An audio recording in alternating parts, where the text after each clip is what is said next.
Students, today I am going to start another short story because in my last class I have completed Old Man at the Bridge and I discussed the theme, the background, then the text, and I took 2 days I think to complete the short story. Today I am going to start Chief Seattle's speech. Let's look at Chief Seattle's speech. Here the question should come into your mind that why there is no name of the author has been printed in the book. Actually, it is not a story.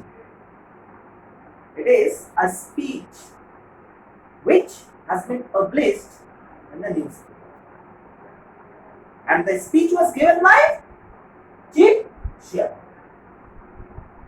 Now, the first question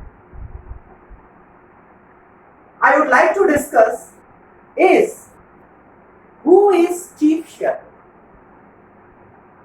Chief Seattle is the chief of Afro-African tribe. The chief of Afro-African tribe. That means black. You all are familiar with the fact that there was a clash in America between the blacks and the whites. And now the blacks are called Afro-African. And the name of their chief is Chief Seattle, who was the chief of a famous city of America. Later, the city is being named as Washington. Actually, in this speech, Chief Seattle wants to encourage his people by his speech. Actually, he wants to describe the fact, the situation, the consequences through which he and his tribe was going through. According to Chief Seattle, once he and his tribe led a glorious time, glorious period. But now the glory has faded away. And he and his tribe has been compared to a receding tide. Receding tide means the tide whenever it touches to the shore and there is no existence of it. It has become meaningless. Similar thing, in this speech, we will have come to know about so many things, that everything is mortal, everything is destructive, nothing is permanent in this world. One race is followed by another race, one country is followed by another country, one ruler is followed by another ruler. So in this speech, Chief Seattle just wants to say that now their time has already gone, and it is the time for the whites.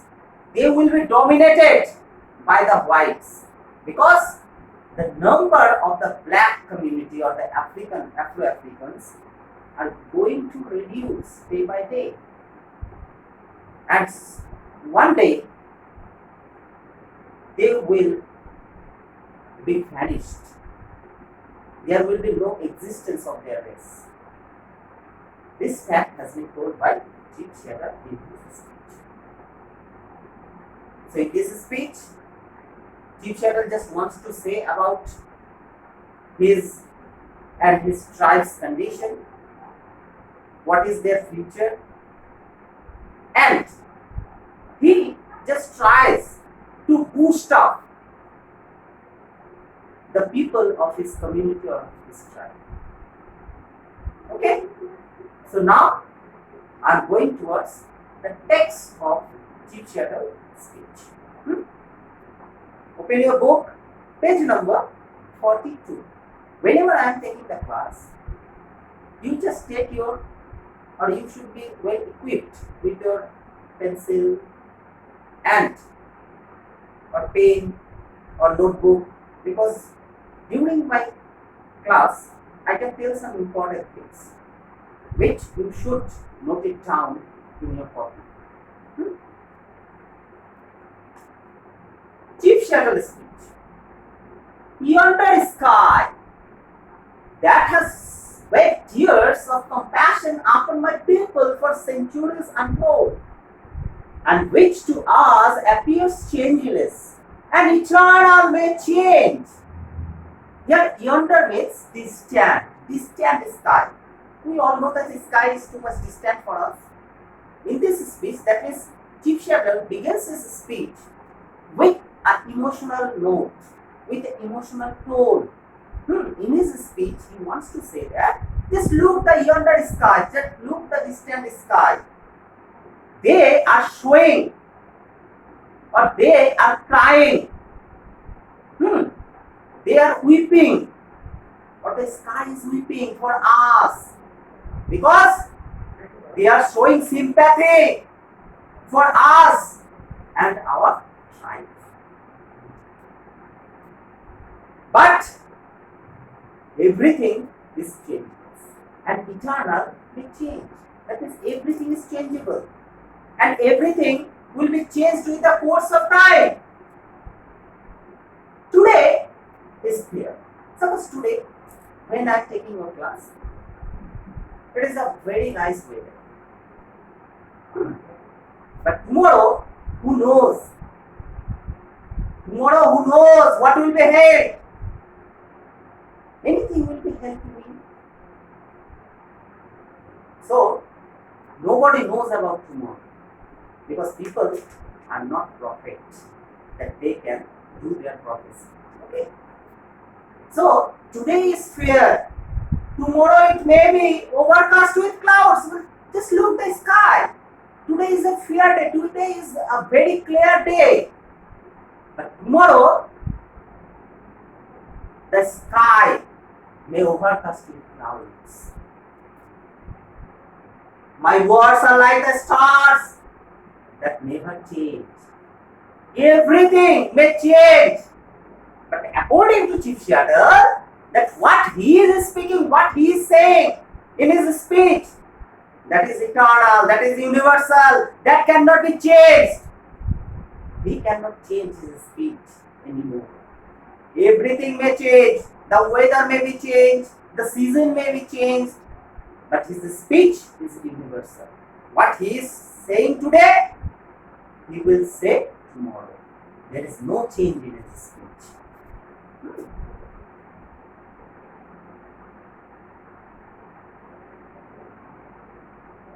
Whatever Seattle says, the great chief at Washington can rely upon with as much as certainty as he can upon the return of the sun or the seasons. The white chief says that the big chief at Washington sends us a greetings of friendship and goodwill. So, a letter or a message has come from the chief of whites. That means from the ruler.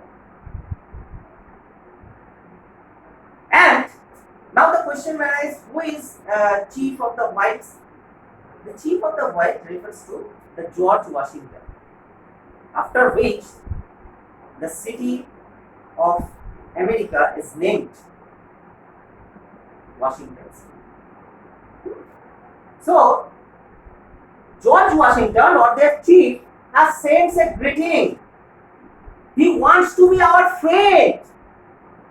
He wants our friendship. He wants to make a good relationship with us. This is a kind of him. For we know he has a little need of our friendship in return. His people are many. According to Chief Chattel, he wants to say that we all know. He is saying to his people, to his community, that it is a very nice proposal given by White Chief, because he little cares about our friendship. He doesn't need our friendship. His people are many, but we are now few.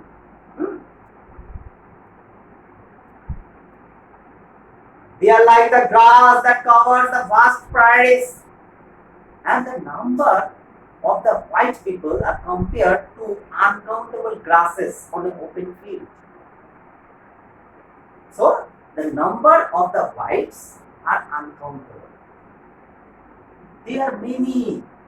They are like the grasses on an open field. So why they need our friendship? But we are very much grateful to him that he wants our friendship, he wants our goodwill, he wants to make a relationship with us. So I think it is a very nice offer given by the whites.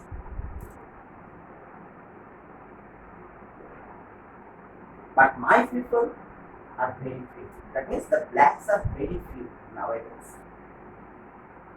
They resemble the scattering trees of the storm-swept plain. And the condition of the blacks have been compared to a tree who has been torn, who has broken up, whose branches are broken up after a storm. We can see that after a storm, how is the condition of a tree? This condition has been compared to the blacks, the condition of the blacks.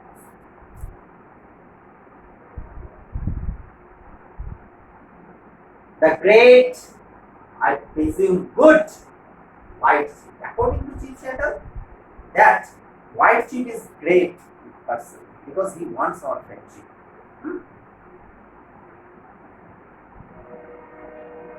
Sends us words and he wishes to buy our land, but it is willing to allow us enough to live comfortably. This indeed appears just even generous for the red man. Here red man refers to the blacks, the Afro-Africans. No longer has right that he needs respect and offer may be wise, as we are no longer in need of extensive country. Now the Chief Chattel is saying the ultimate thing. In his message or in his letter, the White Chief wants our friendship, but in return, he wants to buy our land where we are living. Because our land is so much big, but our people are very few. So we don't need to extend our territory, to extend our land. This land is enough.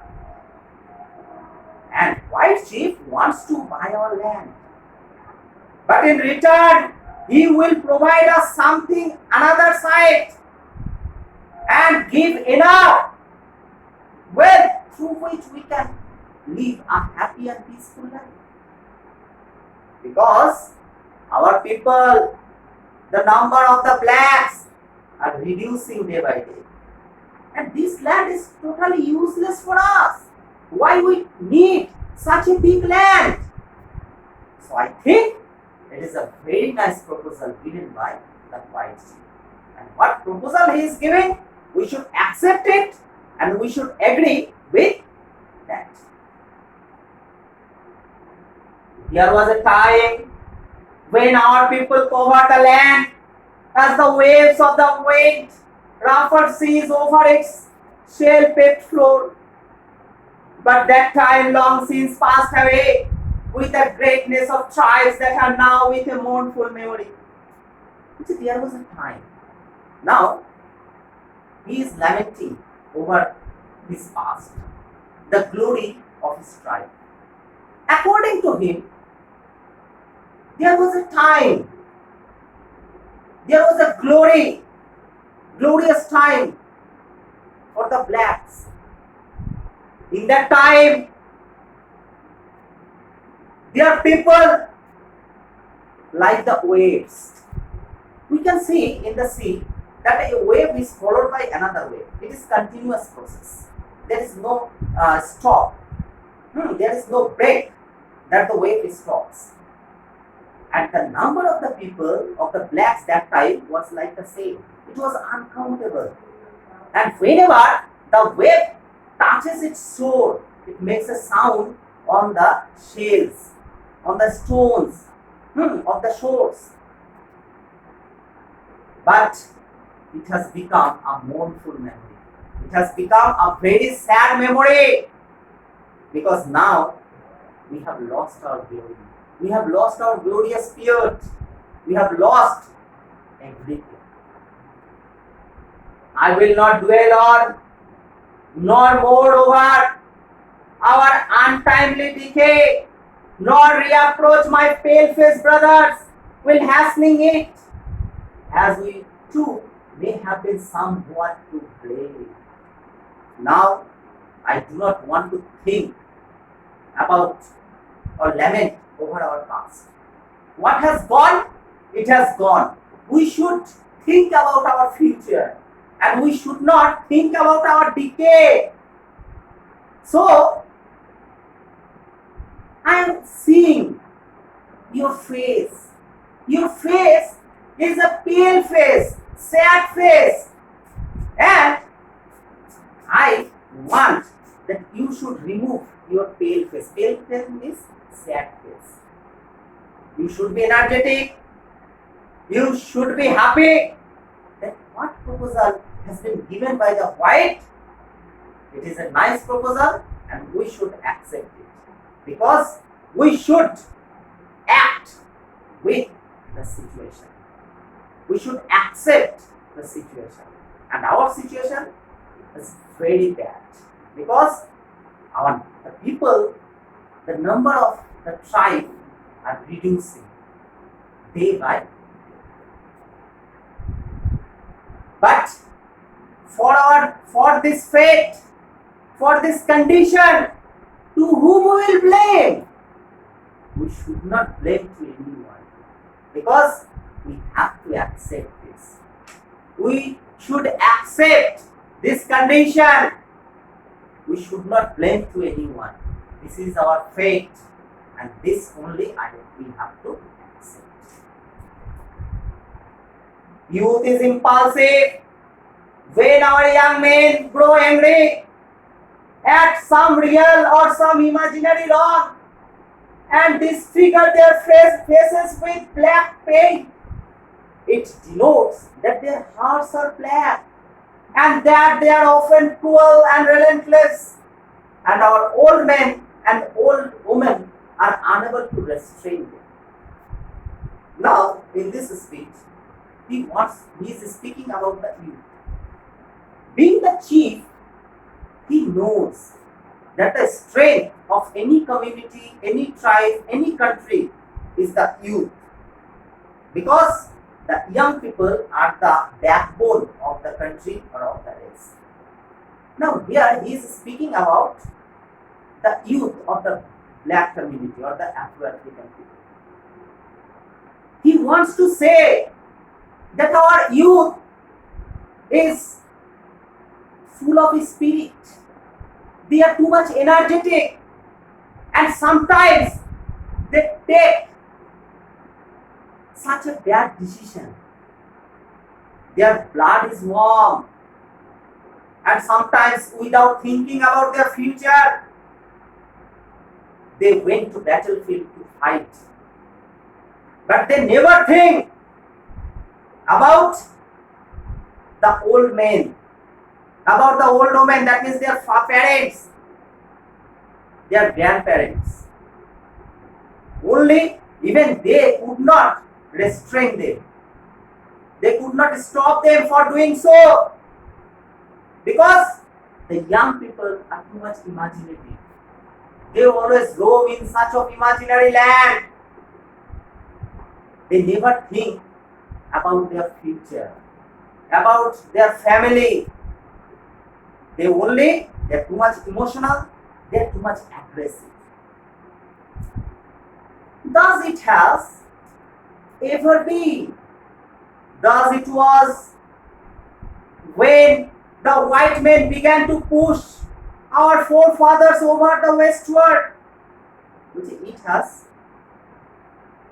been happened in our past. Once this has been held, the youth of our tribe once fought against the white.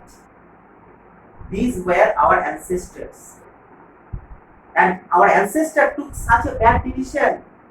And the whites pushed the people of our tribe in such a westward. But let us hope that the hostiles between us may never return. But we don't want that this situation would ever come. Because if the situation will ever come, then we again lose the lives of our people.